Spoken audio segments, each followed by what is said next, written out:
Hello students, today we will do active voice and passive voice in future tense. Future tense क्या होता है बच्चों? Future tense वो tense है जिसमें आने वाले समय के बारे में पता चलता है कि आने वाले समय में क्या होगा. सबसे पहले आता है future indefinite tense means simple future tense. तो इसके पार्ट्स हैं जो positive, negative, interrogative and negative interrogative. सबसे पहले हम वो देखेंगे. सबसे पहले आता है पॉजिटिव सेंटेंस.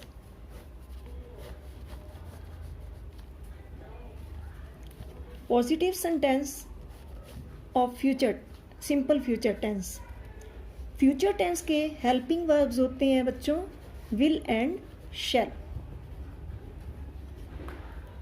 तो सबसे पहले देखेंगे कि पॉजिटिव सेंटेंस की फॉर्मेशन कैसे होती है, एक्टिव वॉइस की फॉर्मेशन कैसे होती है पॉजिटिव सेंटेंस की. सब्जेक्ट विल और shall, first form of verb and then object. This is the formation of positive sentence of simple future tense.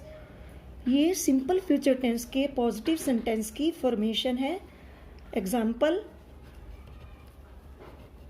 she will sing a song. she is the subject. will और shall में से हमने एक helping verb लेना है तो will लगाया she के अकॉर्डिंग. sing क्या है? Verb, first form of verb. a song object. so this is the example of positive sentence she will sing a song. वह एक गाना गाएगी. तो इस सेंटेंस से हमें आने वाले समय का बोध हो रहा है कि वह एक गाना गाएगी. अभी गाया नहीं है, ना ही गा रही है. तो कब गाएगी? आने वाले समय में गाएगी. तो ये क्या हुआ हमारा positive sentence of simple future tense. अब इसको हमने पैसिव वॉइस में चेंज करना है. तो इसके लिए हम क्या करेंगे, क्या रूल होगा? सबसे पहले हम क्या करते हैं जब एक्टिव वॉइस से पैसिव वॉइस में जाते हैं, ऑब्जेक्ट को सब्जेक्ट में चेंज करते हैं जिसे कि हम क्या कहते हैं, न्यू सब्जेक्ट. उसके बाद न्यू सब्जेक्ट के अकॉर्डिंग हम हेल्पिंग वर्ब लगाते हैं. क्या लगाते हैं? Helping verb. क्या है इसके हेल्पिंग वर्ब? विल और शैल. तो विल और शैल में से एक लगेगा हेल्पिंग वर्ब. उसके बाद हम क्या लगाएंगे? बी. बी के बाद वर्ब की थर्ड फॉर्म. कोई भी टेंस होता है जब हम एक्टिव वॉइस से पैसिव वॉइस में जाते हैं तो हर बार हम पैसिव वॉइस में जाते हुए वर्ब की फॉर्म जो है थर्ड कर देते हैं. तो इसमें भी बी के बाद क्या होगा? वर्ब की थर्ड फॉर्म लगाएंगे. उसके बाद हम क्या लगाएंगे? बाई, जैसे कि बाकी सब वॉइसेस में होता है. और बाई के बाद हम क्या लगाएंगे? New object. जो एक्टिव वॉइस का सब्जेक्ट होता है उसे हम पैसिव वॉइस का ऑब्जेक्ट बना देते हैं. So this is the formation of passive voice of simple future tense of positive sentence. अब एग्जाम्पल जो हमने एक्टिव वॉइस का लिखा है उसी को हम पैसिव वॉइस में चेंज करेंगे. तो एग्जाम्पल है हमारा she will sing a song. तो सबसे पहले हम क्या लेंगे? अ सॉन्ग, जो कि हमारा एक्टिव वॉइस का ऑब्जेक्ट है. इसको क्या बना देंगे? सब्जेक्ट बना देंगे. A song. इसके बाद अ सॉन्ग के अकॉर्डिंग क्या लगेगा? विल. विल के बाद बी लगाएंगे. बी के बाद वर्ब की थर्ड फॉर्म संग. सिंग, सैंग, संग. संग के बाद वर्ब की थर्ड फॉर्म के बाद बाई एंड लास्ट में क्या होगा? एक्टिव वॉइस का जो सब्जेक्ट है उसको ऑब्जेक्टिव में प्रोनाउन में चेंज कर देंगे. शी किस में चेंज होता है? हर में. तो हमारा सेंटेंस बना a song will be sung by her. So this is about positive sentence of future simple future tense. Now comes negative sentence. Negative sentence में क्या होगा? नेगेशन होगी. तो इसका जो एक्टिव वॉइस की फॉर्मेशन होती है वो होती है सब्जेक्ट प्लस विल और शैल. देन नेगेटिव सेंटेंस है तो विल शैल के बाद मीन्स हेल्पिंग वर्ब के बाद हम क्या लगा देंगे? नॉट. नॉट के बाद वर्ब की फर्स्ट फॉर्म. वर्ब की फर्स्ट फॉर्म के बाद ऑब्जेक्ट. ठीक है. तो ये एग्जाम्पल दे रखा है हमने she will not sing a song. तो शी सब्जेक्ट हो गया हमारा, विल और शैल में से हमने क्या लगाया, विल। उसके बाद नॉट है, नॉट के बाद वर्ब की फर्स्ट फॉर्म सिंग, उसके बाद ऑब्जेक्ट, ऑब्जेक्ट क्या है, अ सॉन्ग। तो हमारा ये रूल के अकॉर्डिंग फिट हुआ हमारा एग्जाम्पल। अब इसको हम पैसिव वॉइस में चेंज करेंगे। तो पैसिव वॉइस में चेंज करके हमारा सेंटेंस बना, a song will not be sung by her. A song क्या है, न्यू सब्जेक्ट। उसके बाद हम हेल्पिंग वर्ब लगाएंगे, विल और शैल। अ सॉन्ग के अकॉर्डिंग क्या लगा, विल, ये क्या है, हेल्पिंग वर्ब। हेल्पिंग वर्ब के बाद हमने नेगेटिव सेंटेंस है इसलिए हमने क्या लगाया, नॉट। देन उसके बाद हमने क्या लगाया, बी। बी क्यों लगाना पड़ा हमें, क्योंकि जब हम एक्टिव वॉइस से पैसिव वॉइस में जाएंगे तो वर्ब की थर्ड फॉर्म करनी पड़ेगी, और विल और शैल के साथ जो है वर्ब की फर्स्ट फॉर्म आती है, और इसीलिए हमने बी का यूज़ किया, क्योंकि बी के बाद वर्ब की थर्ड फॉर्म लगाते हैं। अ सॉन्ग विल नॉट बी संग क्या है, वर्ब की थर्ड फॉर्म, बाय हर। तो ये हमारा पैसिव वॉइस बना, a song will not be sung by her, new subject, helping verb, then not, be, then third form of verb, by, and then new object. So this is all about a negative sentence of future tense, of simple future tense. Now there comes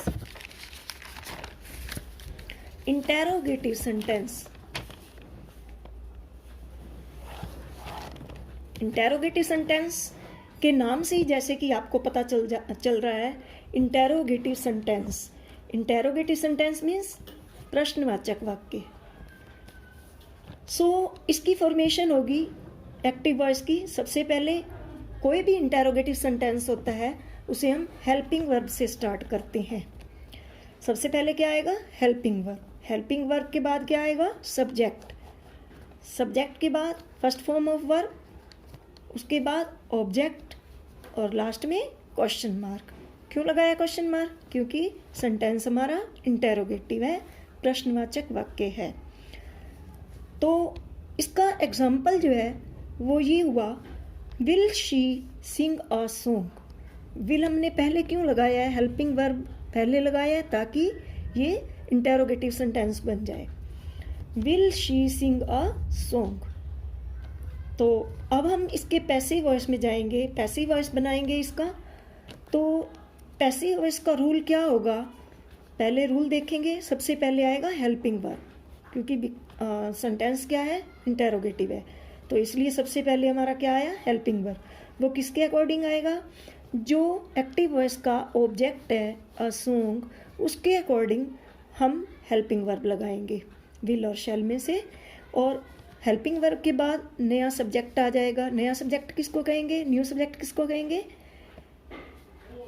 जो active voice का object है। उसके बाद क्या आएगा, B. B के बाद verb की कौन सी फॉर्म बताइए अभी, third form. Then by, then new object, and at last question mark. So the example has become, will a song be sung by her.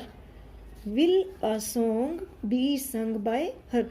तो ये हमारा इंटेरोगेटिव सेंटेंस बन गया, passive voice in interrogative sentence.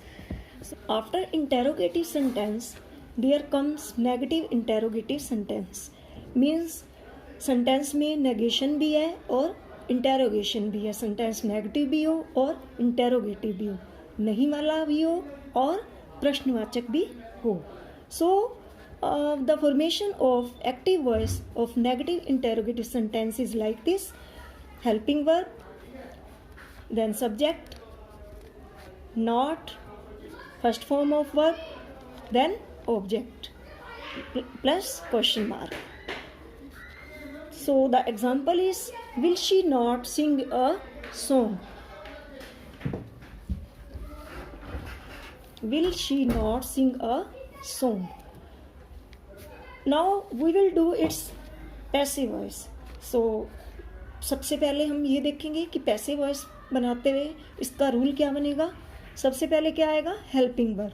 Helping verb के बाद object जो active voice का है वो क्या बन जाएगा, नया subject, new subject. New subject के बाद क्या आ जाएगा, not, because it is negative also. Not के बाद बी के बाद वर्ब की कौन सी फॉर्म आती है, third form of verb, then by, and then new object, and at last question mark. So the example will be, will a song not be sung by her? So this was all about negative interrogative sentence. Today we have studied future tense, change of active voice and passive voice in future tense in all its sentences, positive, negative, interrogative and negative interrogative sentences. So with this, today's lecture is over. In our next lecture we will come with future perfect tense. Thanks for watching.